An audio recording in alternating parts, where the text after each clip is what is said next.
નમસ્કાર, કચ્છ ભૂમિ ન્યૂઝમાં આપનું સ્વાગત છે। કચ્છના જનકપુર ગામે સજીવ ખેતી પાણી સંગ્રહના શ્રેષ્ઠ કાર્યો કરીને દેશમાં ક્રાંતિ લાવી છે તેવું જણાવતા પદ્મશ્રી સવજીભાઈ ધોળકિયા। જનકપુરના આંગણે જેમ જનક રાજાએ ફંક્શન રાખ્યું હતું જાનકી માટે, એવું તમે આ જલકૃષ્ણ માટે ફંક્શન રાખ્યું છે। અને ખબર નથી, અત્યારે ગામડાઓમાં અમે જઈએ છીએ તો ત્યાં માણસો તો મળે છે, પણ બધા મવડાઈ ગયેલ ઠવડાઈ ગયેલ મોઢા હોય। અહીંયા તો બધા રૂપાળા મોઢાવાળા મળે છે। અહીંયા જરાક ઉજાસ છે।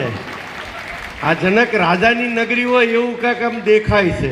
સિરિયસ પ્રોબ્લેમ એના ગામમાં જ આવ્યો।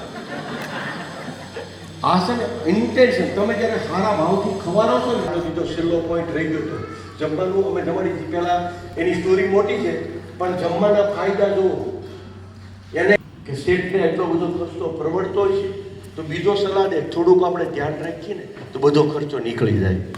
માનસિકતા ચેન્જ થાય। ભગવાન સ્વામિનારાયણ જ્યાં કે રામ થઈ ગયા ને એટલે પૈસા દિલથી મળે છે, દિલથી મળે છે ને એટલે અમે પછી દિલથી દઈ અને પાછો ભગવાન અમને દિલથી દે। આપણી દિલનો કામ છે, તમે જો છો કે કરો છો એવું લડો।